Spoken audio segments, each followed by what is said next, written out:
Boa noite a Boa todos. noite, pessoal. Tudo bem com Olá. vocês? Bom, estamos aqui mais uma noite na nossa reunião semanal. Nós somos o grupo Saber e Conhecer. Estamos fazendo os estudos do livro de Urântia e agora vamos dar a continuação, né, da semana passada, que está falando da vida de Jesus, né? Então vamos à introdução, à oração, por favor. Vamos lá. Vamos elevar as nossas mentes a Deus, nosso Pai, os nossos pensamentos a Jesus, nosso Mestre, e pedir humildemente aos bons espíritos que estejam conosco nesta noite. Vamos iniciar a nossa reunião com a prece de Cáritas. Deus, nosso Pai, que sois todo poder e bondade, dai a força àquele que passa pela provação. Dai a luz àquele que procura a verdade. Ponde no coração do homem a compaixão e a caridade. Deus, dai ao viajor a estrela guia, ao aflito a consolação, ao doente o repouso. Pai, dai ao culpado o arrependimento, ao espírito a verdade, à criança o guia, ao órfão o pai. Senhor, que a vossa bondade se estenda sobre tudo o que criastes. Piedade, Senhor, para aqueles que não vos conhecem. Esperança para aqueles que sofrem. Que a vossa bondade permita aos Espíritos Consoladores derramarem por toda a parte a paz, a esperança e a fé. Deus, um raio, uma faísca do vosso amor pode abrasar a terra. Deixai-nos beber nas fontes dessa bondade fecunda e infinita. E todas as lágrimas secarão, todas as dores se acalmarão. Um só coração, um só pensamento subirá até vós, como um grito de reconhecimento e de amor. Como Moisés sobre a montanha, nós vos esperamos com os braços abertos. Ó poder, ó bondade, ó beleza, ó perfeição. E queremos de alguma sorte merecer a vossa divina misericórdia. Deus, dai-nos a força para ajudar o progresso, a fim de subirmos até vós. Dai-nos a caridade pura, dai-nos a fé e a razão. Dai-nos a simplicidade, que fará de nossas almas o espelho, onde se refletirá a vossa divina e santa imagem. Que assim seja. Que assim Amém. seja, amém. Vamos começar o vídeo. José evitava um pouco, né, ficar tomando muito, porque parece que ele sempre perdia a discussão, não é isso? Ao 13º ano, a voz de Jesus começa a mudar, ele começa a realmente tomar uma maturidade de desenvolvimento físico. Nasce Amós, em 9 de janeiro, e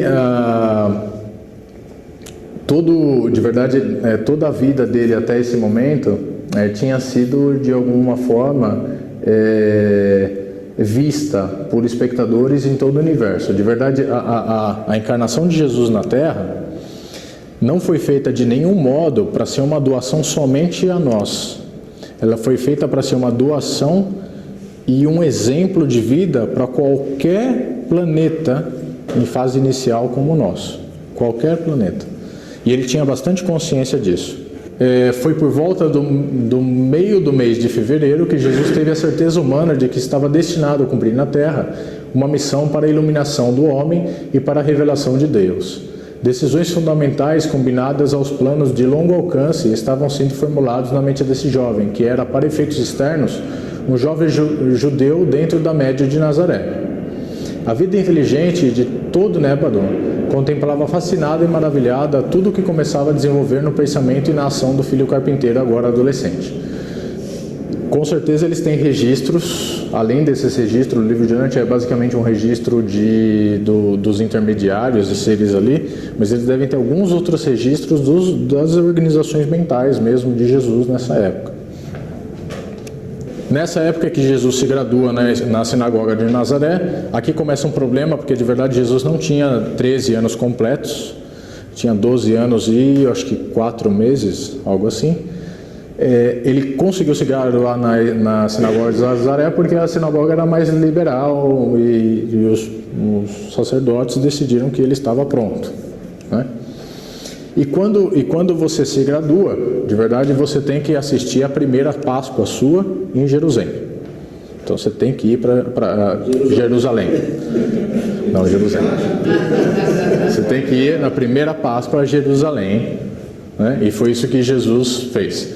Nessa época, Jesus começou a tomar decisões de como seria a sua missão espiritual. Bom, e é no ano 7 depois de Cristo que Jesus faz a primeira viagem à cidade santa, a Jerusalém. Ele sai em 9 de abril, 103 pessoas partem. De verdade, a ideia era que só os homens iam, não era costumeiro que as mulheres fossem. Só que Jesus insistiu que só iria se a sua mãe fosse. Então Maria, depois de muita insistência, falou: ok, eu vou. E aí um monte de mulheres em Nazaré resolveram ir também, né? E no fim das contas, que as caravanas são divididas, principalmente na viagem da Páscoa, caravanas de mulheres vão para um grupo e caravanas de homens em outro. E Jesus foi na caravana das mulheres, guiando um dos burros que eles utilizavam, tá? Foi aí que surgiu o chavão, Maria vai com as outras.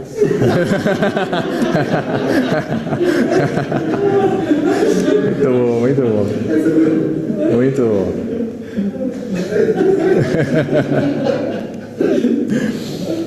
E aqui nessa parte aqui é que começam alguns outros problemas.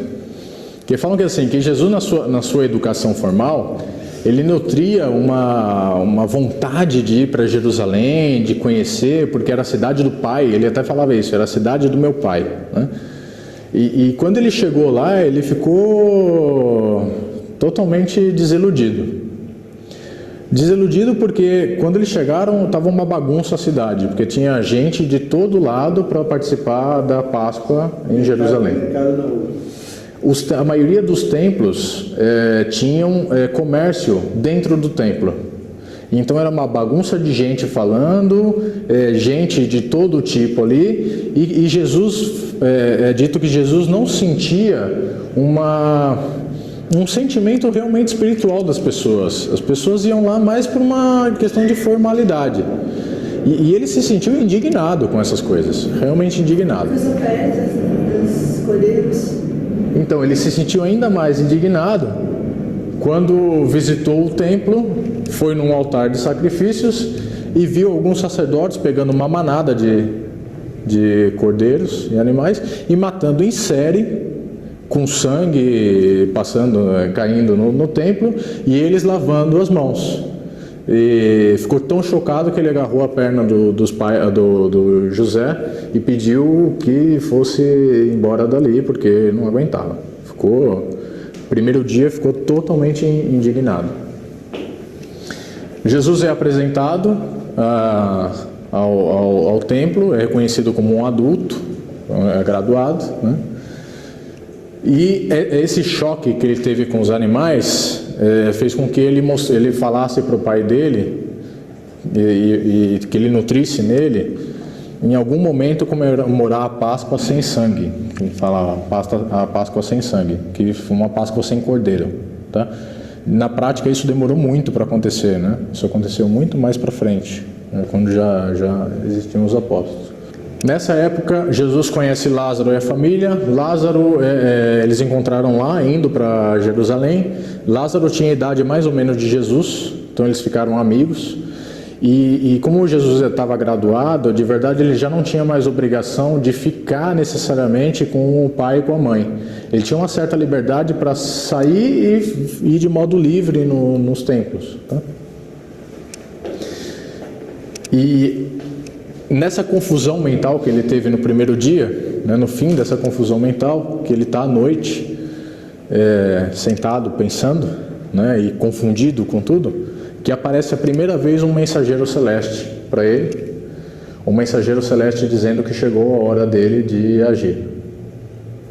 Então é só isso. Ele entendeu isso como realmente ele já estava um pouco ciente, então realmente eu tenho que começar a fazer algo, né? E aí acontece um episódio. Embora muitos dos rituais do templo hajam tocado o seu senso de belo e de simbólico, ele ficara decepcionado sempre com a explicação dos sentidos reais das cerimônias. Ele via a cerimônia, achava bonita, pedia explicação e sempre a explicação era chinfrim, algo sem muito valor. Que os seus pais ofereceram em resposta às suas muitas perguntas perspicazes. Jesus simplesmente não aceitava as explicações da adoração e da devoção religiosa que envolviam a crença na ira de Deus ou na braveza atribuída ao Todo-Poderoso. Numa discussão posterior dessas questões, depois de concluírem a visita ao templo, quando seu pai insistiu com suavidade para que ele declarasse aceitar as crenças ortodoxas judaicas, Jesus voltou-se subitamente para os seus pais e, olhando com um apelo dentro dos olhos do pai, disse: Meu pai, não pode ser verdade. O Pai nos céus não pode tratar assim os seus filhos que erram pela terra. O Pai Celeste não pode amar os seus filhos menos do que tu me amas. Eu sei bem, não importa o quão pouco sábio seja o que eu possa chegar a fazer, tu não irias jamais derramar a tua ira sobre mim, nem expandir a tua raiva em mim. Se tu, meu Pai terreno, possuis esses reflexos humanos do divino, quão mais pleno de bondade não deve ser o Pai Celeste transbordante de misericórdia. Eu me recuso a acreditar que meu Pai nos céus me ame menos do que meu Pai na terra.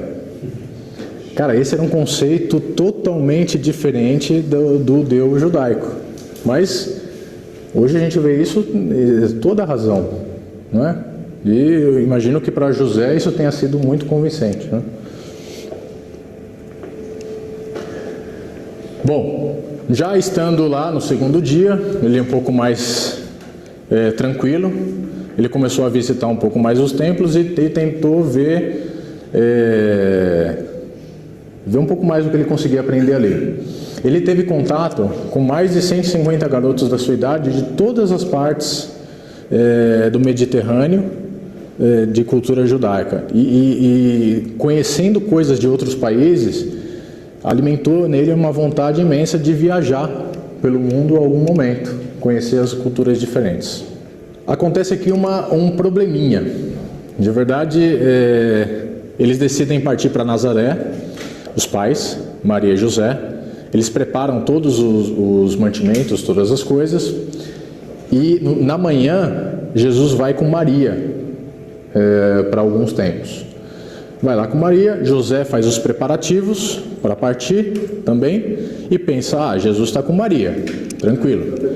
Maria vai em outra caravana, se lembrem, são caravanas separadas, não é? E aí José parte. E Maria acaba se distanciando de Jesus, porque existia essa liberdade, né, de um garoto de 13 anos, né? E pensa, Jesus vai voltar com José, porque Jesus é menino, vai voltar com os meninos. Beleza, e os dois partem. E Jesus estava distraído lá nas discussões dentro dos templos, né? E tão distraído, que só veio perceber que sua mãe e seu pai não estavam quando era meio-dia já. E seu pai e sua mãe, andando nas caravanas em separado, também pensando que um estava com o outro, né? E foram, e só foram se dar conta de que Jesus tinha ficado em Jerusalém quando eles pararam à noite para acampar, para dar uma pausa na viagem. E onde é que está Jesus? Aí foram procurar na caravana, não acharam. O interessante é que fala ali que Jesus também estava tão envolto nas discussões que ele nem notou que os seus pais também faziam falta. Né? Chegou à noite, eu acho que ele foi dormir na casa de Zacarias. Isso. Né? E foi e voltou no dia seguinte para os templos e ficou lá nos templos, né? Eles só notam a falta de Jesus quando já estavam em Jericó, né? Então tem as discussões do templo no primeiro dia, discussões do templo no segundo dia, e aqui é interessante porque a maioria do pessoal já tinha ido embora e o pessoal que ficou era o pessoal realmente de Jerusalém, então era um ambiente mais propício para você ter discussões mais profundas, não era o povo que estava lá. E Jesus sempre discutia com os sacerdotes mais ortodoxos e sempre muito inquisitivo. No primeiro dia não tanto, mas no segundo ele começou a ser inquisitivo. Tanto que chegou no terceiro dia ele já criou uma fama. Vários dos que estavam em Jerusalém queriam encontrar onde é que estava o menino que ficava desafiando os sacerdotes, que o menino ficava desafiando mesmo, estava fazendo perguntas e perguntas assim terríveis, só que ele fazia de um modo as perguntas que era um modo que não atacava, era uma pergunta complicada, só que respeitosa. Eu não entendo direito como é essa pergunta, mas ele fala que esse sempre foi o modo de Jesus, de até quando falasse de modo incisivo sobre um problema, que ele não machucava a hora que ele falava de um jeito que ele não se usava do tirar o respeito da outra pessoa, né? Desrespeitar a outra pessoa para impor a sua ideia, e também ele não tinha nunca nutriu um sentimento de ganhar uma discussão. A pergunta dele realmente era uma pergunta sincera e parecia sincera. No terceiro dia acontecem algumas coisas. Então, antes que o dia houvesse terminado, toda a atenção do principal grupo de discussão do templo estava focalizado nas perguntas feitas por Jesus. Entre as suas muitas perguntas, ouvira-se: o que realmente existe no Santo dos Santos, atrás do véu? Cada uma dessas perguntas tem algum valor escondido. Aqui, possivelmente na primeira, poxa, por que vocês nutrem segredos de algo que deveria ser livre e aberto a todos? Não é? Segundo, por que as mães deviam ser segregadas dos adoradores masculinos do templo? Jesus ficou muito chocado no primeiro dia, quando ele teve que se separar da mãe dele, numa discussão no templo, porque as mulheres têm que assistir discussões numa área reservada para elas.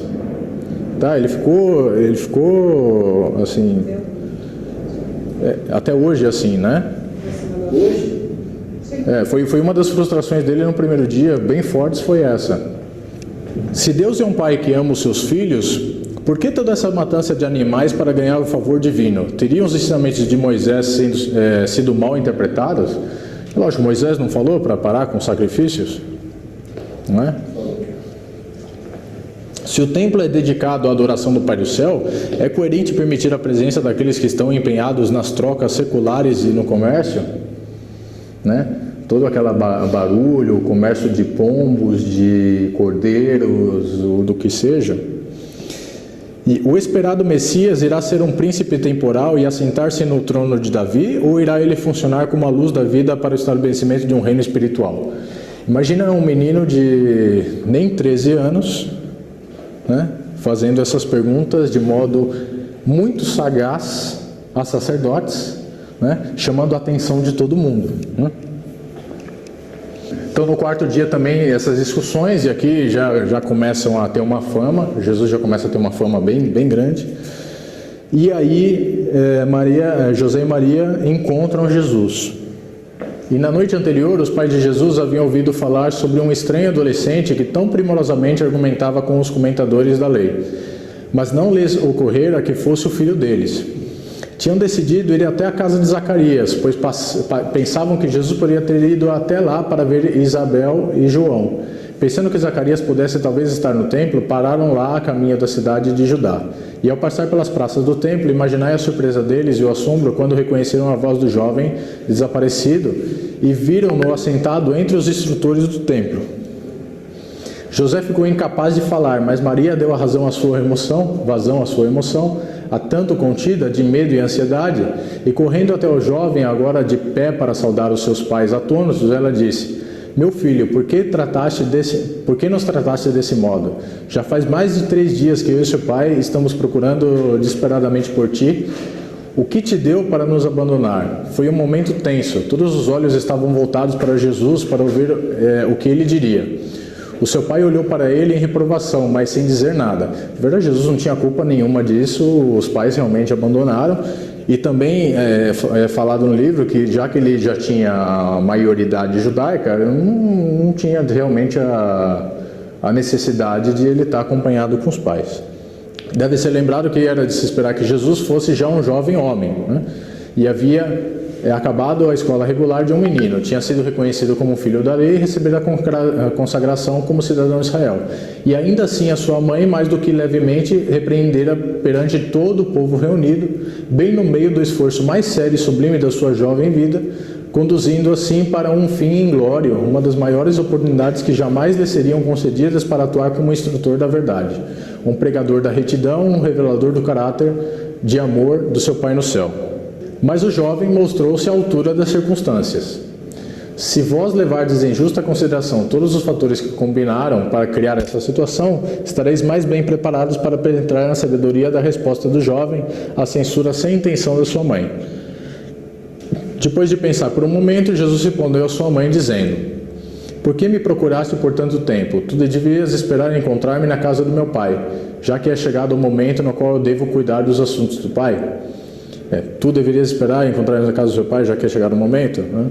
Poxa, você sabe o que eu estou fazendo, né? Você sabe que eu sou o filho predestinado, etc. E é justo que eu estaria aqui, né?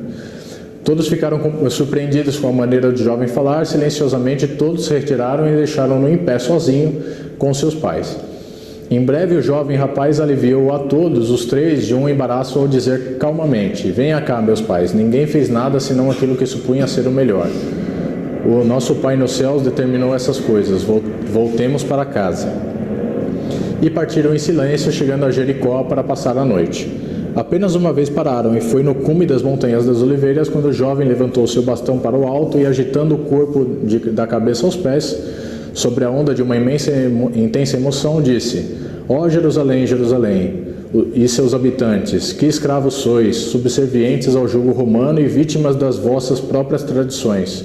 Mas eu voltarei para purificar o templo e libertar o meu povo dessa servidão. E ao chegarem em casa, Jesus fez uma breve declaração aos seus pais, assegurando sua afeição por eles e deixando implícito que não necessitavam temer, pois ele não daria de novo oportunidade para que sofressem ansiedades por causa da sua conduta. E concluiu essa declaração significativa dizendo: Embora eu deva cumprir a vontade do meu Pai no céu, eu serei também obediente ao meu Pai na terra, aguardarei a minha hora. Tá? E a partir desse momento, realmente, Jesus ficou mais controlado. Quando ele voltou a Nazaré, aí já era o 14º ano, Jesus tinha uma fama sublime em Nazaré, porque a história dele discutindo com os sacerdotes ficou famosa, né? Nessa época, Jesus começou a trabalhar com couro e lona, dentre a ideia dele de saber as profissões das pessoas comuns, né? Ele vai à colina, ao noroeste de Nazaré, vê as paisagens, né? Entra num curso de leitura avançada, e José e Maria, apesar de verem que o filho era pródigo, né, em algumas coisas, eles ficavam um pouco perplexos, porque Jesus, depois de todas essas coisas, ele meio que decidiu para ele que ele ia se contentar um pouco, não ser tão inquisitivo, ser uma criança mais comum, e até para tirar essa fama, porque ele queria realmente ser uma criança comum. Ele sabia que para a missão dele era importante que ele fosse uma pessoa comum e visto como uma pessoa comum. E Maria, José podia ter essa dúvida, mas era uma dúvida mais superficial, mas Maria ficava muito, achava muito estranho que nessa idade, ele já com essas coisas, nada de extraordinário acontecia. Que a ideia dela é que se Jesus foi apresentado por Gabriel, que é um ser divino, e Gabriel disse que Jesus era também um ser divino, então, poxa, ela pressupunha que Jesus faria milagres de monte, né? E Jesus, ao fim, não tinha feito nenhum milagre até esse momento. Então, muitas vezes Maria ficava decepcionada e na vida toda dela, ela teve uma certa frustração. Na verdade, eles falam que José, se tivesse vivido mais, teria ficado muito contente em ver que Jesus foi realmente aquilo que ele achava que Jesus ia ser. Agora, Maria, e a família de Maria principalmente, sempre ficou imensamente frustrada. Até o fim da vida dela, porque Jesus só fazia o que ela não achava que era condizente com a missão que ela achava que Jesus tinha, né? Jesus continua a estudar música, com os trabalhos de José melhoram as condições de finanças da casa deles. Jesus começa a ter uma autoconsciência melhor da sua divindade. E aos 25 de setembro do ano 8 depois de Cristo morre José. E Jesus acaba tendo que se tornar de modo forçado, pai de família. Então tudo ia bem até aquela terça-feira fatal, 25 de setembro, quando um mensageiro de Séforis trouxe a este lar em Nazaré a trágica notícia de que José tinha sido gravemente ferido pela queda de um mastro, enquanto trabalhava na residência do governador. O mensageiro de Séforis tinha parado na oficina, a caminho da casa de José, informando a Jesus sobre o acidente do seu pai, e eles foram juntos até a casa para levar as tristes notícias a Maria.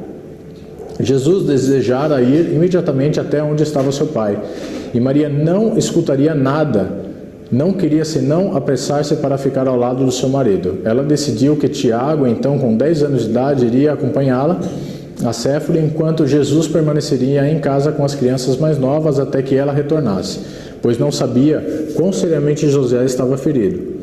Mas José morreu por causa dos ferimentos antes que Maria chegar até ele. Trouxeram-no para Nazaré. No dia seguinte, foi enterrado junto aos seus pais. E aí começa um problemão, porque quem era o sustentador da casa, apesar de ter a loja de reparos, né, ter os irmãos que trabalhavam nessa loja de reparos, mas quem era o maior sustentador da casa era José. E aí começa uma luta financeira. Bora, pessoal. Retornando aqui.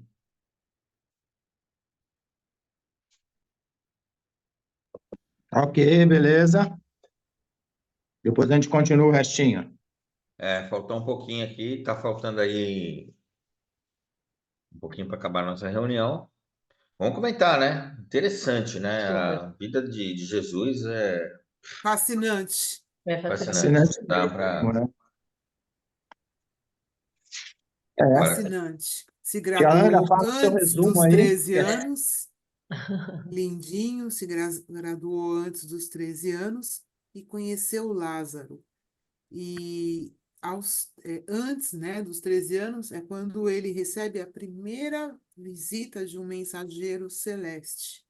E no 10º, ele vai, né, para Jerusalém, e com 14 anos, né, no 14º ano dele, é que ele tem a autoconsciência da sua divindade. E logo depois morre o pai dele. Foi aonde a gente parou. Olha, fantástico, eu ficaria horas e horas e horas. O que me chamou a atenção foi o sumiço de Jesus. Na verdade, não Imagina foi o sumiço. desespero. Os pais é que foram embora e ele ficou lá. Não, sim, porque Ele ficou lá, Ele ficou lá arguindo as retido, autoridades, né? Autoridades religiosas da época, né? Que não sabiam nem responder direito para ele. Ele era Tanto é que ele ficou inquisitivo, famoso. ele Tanto é era que ele ficou inquisitivo. famoso lá, né? Ou Muito seja, bom, muito bom. a lição tá aí, né? Questiona sempre o que você não sabe, né? É Muito verdade. inteligente, né? Muito É. perspicaz. Fantástico, Evoluído, né? fantástico. Muito Sim, evoluído. Muito além, né, do nosso a gente pode imaginar. entendimento. Fantástico, fantástico. Lindo, né? Tá bom, mas vamos lá, a gente tem mais 5 minutos aí para fazer a nossa prece de encerramento. Então, vamos fazer a prece aí, né? Considerações finais. Passamos a Ana. Vamos lá. Vamos lá, dona Ana. Tia Ana. Agradeçamos do fundo dos nossos corações todo o ensinamento dessa noite e continuemos com um pensamento firme, elevado a Deus e a Jesus Cristo, nosso Mestre. Pai nosso que estás em toda parte, santificado seja o teu santo e sagrado nome. Venha a nós ao teu reino de bondade e sabedoria. Seja feita a tua vontade, assim na terra como nos círculos espirituais. O pão nosso do corpo e da mente, dai-nos hoje, Senhor. Perdoa as nossas dívidas, assim como perdoamos aos nossos devedores, e não nos deixeis cair nas tentações de nossas próprias inferioridades, mas livra-nos, Senhor, de todo mal, porque teu é o reino, é o poder, a glória, a justiça e a majestade para todo sempre. Que assim seja. Graças a Deus, damos por encerrada a reunião da noite. Muito obrigada. Graças a Deus. Gratidão. Boa noite, gratidão a todos. Encerra a nossa reunião de hoje. Até a próxima. Até a próxima, meu povo.